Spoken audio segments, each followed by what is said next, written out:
Okay. Give him a couple more recording privileges. All right, we're ready to go. Adam, go ahead. We'll go, and then Griffin on deck.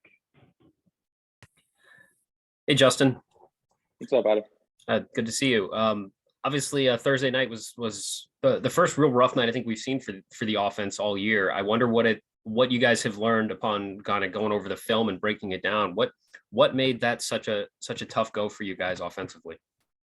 Yeah, I think just a lot of it was us just not playing aggressive enough and setting the tone enough in the second half. Obviously in the first half we were kind of right there with them, obviously scoring with them and everything, getting stops when we needed to get stops. But in the second half, when it got later in the half, I think fatigue kind of kicked in and guys just kind of got wore out, and we weren't getting to as many 50-50 balls, and we weren't getting as many offensive rebounds and things like that. Just stuff that helps you winning play in your favor.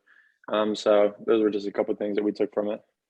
Is that the first time that you guys have felt like that this season? Because even in the losses, it's been a buzzer beater. It's been, 2-point game with 20 seconds left. Like, this is the first time it kind of got out of hand late. Did it feel like it was just kind of building as that second half went on? To be honest with you, no. Like, even when we were down like double digits with like 8 minutes to go or something, somewhere in there, I think, we were all, in the huddle, like, come on, like, this is still a really long game. Like, we're 2-3 stops away from being a one possession game. So I really didn't feel like that. But, in the end, that last, 7-8 minutes, we just, as a team, we got to be better and we got to play harder. And that's really what it is at the bottom line. All right, we'll go with Griffin and then Colin on deck. Griffin. Yeah, Justin, I mean, how much of that do you think, was from the COVID layoff, and have you guys been able to kind of, increase that conditioning even more here in the past couple of days to, be more prepared for this game on Sunday? Yeah, I think that definitely played a part of it. I wouldn't solely put the blame on that by any means, because we've obviously been practicing for a good little bit of time now. But yeah, that 10-day, the little pause we had definitely played a role in it, just with our conditioning and the fact that the Big Ten, you got to be at your best every single night. Like, there is no ifs, ands, or buts about it. So yeah, that definitely played a role in it. But I wouldn't really put like all of the blame on it. That's on us. And yeah, we've been working on our conditioning the past couple of days, especially even yesterday, like day after the game. A lot of times it's recovery. Like, we were all in here, trying to get our conditioning up, get our wind up, just to get back to where we were playing prior to the break. And then for you personally, I mean, what do you feel like you're doing well right now, and where do you feel like you maybe still need to grow here in the second half of the season as the Big Ten plays really starting to heat up here? Yeah, I feel like this is one of the best starts I've had to a season in my career here. But for me personally, like, I know I can be a lot better. I know I'm not playing anywhere near my best ball yet, so that's something to be excited about, and something I got to take right between the eyes and own every day that I got to be better, and just come in with a working mentality to get better in practice each and every day. And I think, if I do that and all the other guys do that, we'll end up in a great spot, exactly where we want to be. All right, Colin up with Patrick on that. Colin. Hey, Justin. I was just curious, what kind of change? I mean, was there a different kind of approach to practice after the level of loss? Obviously, you guys have lost before, but I think it was, as Adam was saying, I mean, they've all been close. They've always been kind of late. And I'm curious, I mean, was it more intense? What was it like getting on the court after that one on Thursday night? Yeah, definitely the night after that loss, it definitely stung. Guys weren't really saying much. Losing sucks. I'm sure you guys know that. Nobody wants to lose. Losing hurts nobody as much as it hurts us.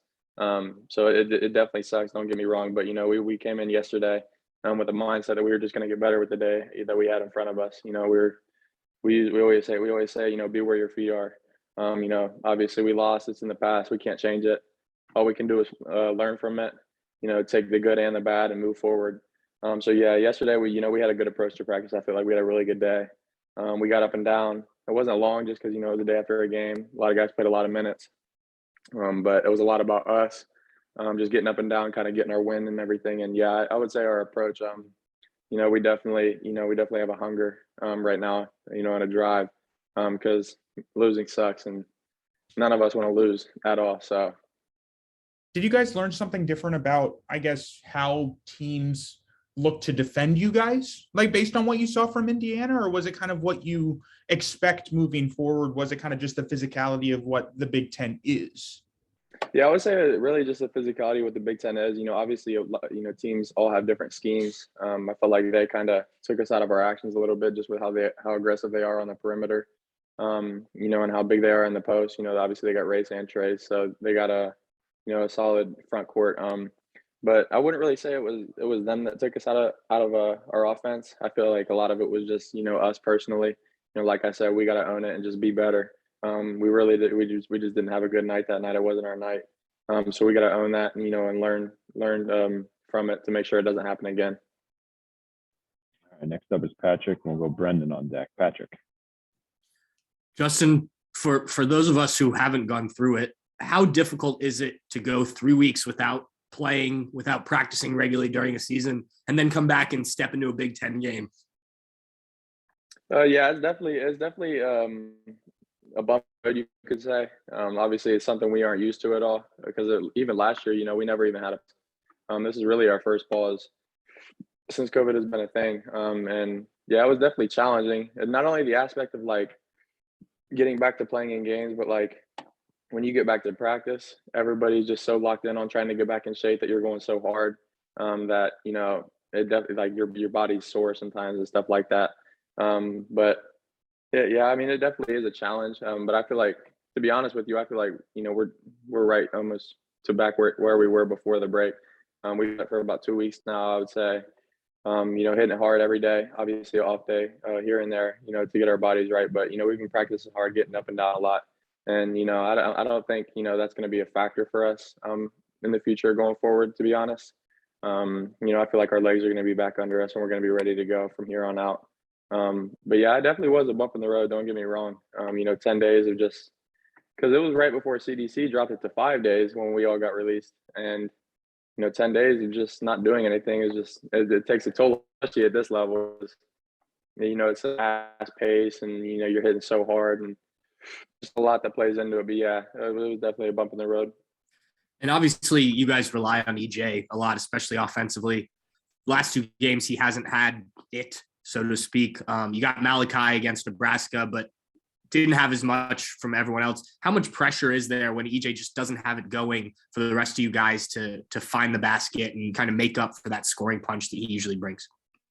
Oh yeah, I wouldn't say it's a lot of pressure. I think it's just on us guys to own up to it, and do what we can at our roles to the best of our ability to get him open and create open looks for him.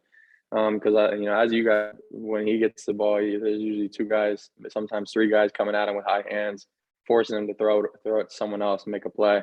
So I would say a lot of it's on us personally. Like me, Malachi, Jamari, Michi, a lot of the other guards to help free him up. And I feel like we can get out in the open floor a lot more too, instead of just relying on our half court offense. When we get a rebound, I feel like we can go more and go play faster. And that'll ultimately, get him more open looks rather than just in the half court when the other team's got their defense set and they're keyed in on him. But yeah, I would say there's not really, a pressure with all that, with EJ when he's not playing his best ball. It's on all of us to own it and just be better at the end. Next up is Brendan Gulick. Hey, Justin. Good to see you, man. Thanks for joining us for a bit. COVID pause aside, can you give us your evaluation of how the season's gone so far, where you guys are as a team compared to what your expectations for the year are? Yeah, that's a great question. Because when you're in a season like this and you're a player, you don't really, a lot of times you don't take time to reflect on where you are in the season, where you are compared to what your goals were going into the season. But for me personally, I wouldn't say I'm happy with where we're at, just because losing sucks and we got 3 losses. So that's never fun. But at the end of the day, I feel like as the season has went on, COVID pause aside, we've just been getting better. To be honest with you, we've got a lot of big wins. Obviously, some tough losses. So at the end of the day, there's a lot of things that we can take from each and every game that we've played so far this season and learn from.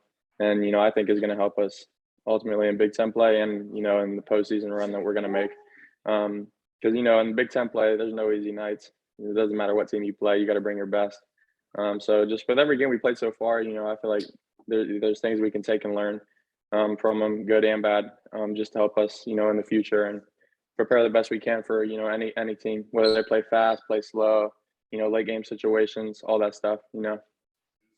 Let's talk Northwestern for a second. You mentioned there's no easy games in the conference.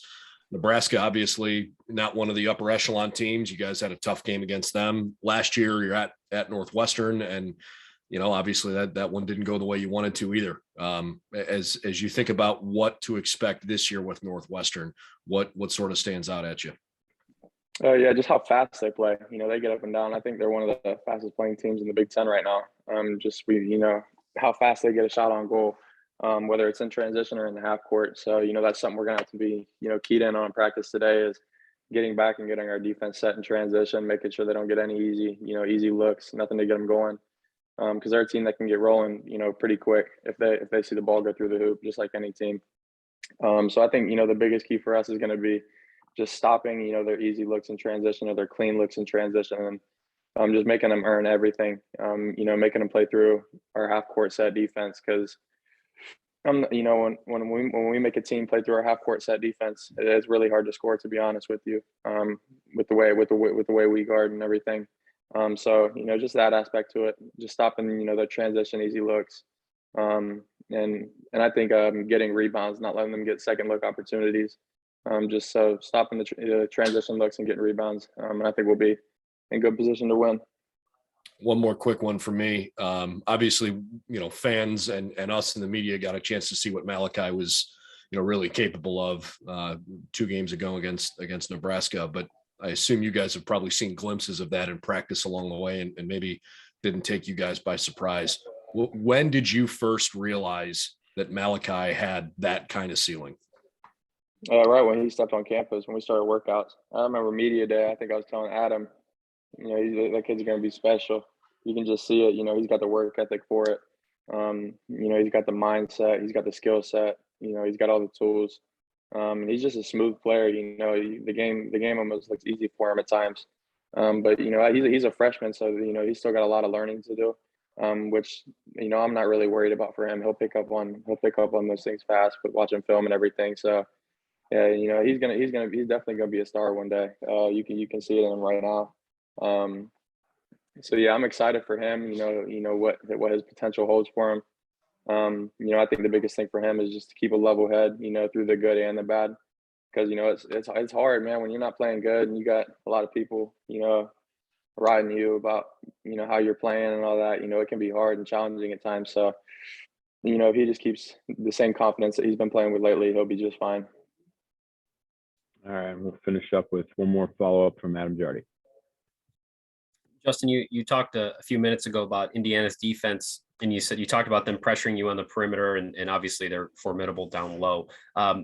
Does this team have the ability, you think, as the season goes on, to do a better job of like driving, penetrating, kicking out? It seems like it was just really difficult for you guys to get downhill in that game against them. Do you think there's room for this team to be better at that as you go through this season? Yeah, definitely. And that's going to come with, an aspect of learning, just reading defensive schemes, from everybody, guards and forwards, even me included. But, I think one thing we can do better too is handle the ball. We tend to turn the ball over a little bit too much. And, that's something that, we gotta learn from in film. Obviously you're not going to have 0 turnover games, but, I feel like if we eliminate the silly ones, the unforced ones, we'll be in great position in any game we play in. So yeah, that's something that we'll definitely we work on that every day. Honestly, driving and kicking, playing off 2 feet, penetrating the paint. Because one thing we really emphasize is paint touches. Because once you touch the paint, defense collapses, heads turn, and ultimately ends up in usually a good look. So yeah, that's definitely something we're going to get better at, and we're working on each and every day, along with just not turning the ball over.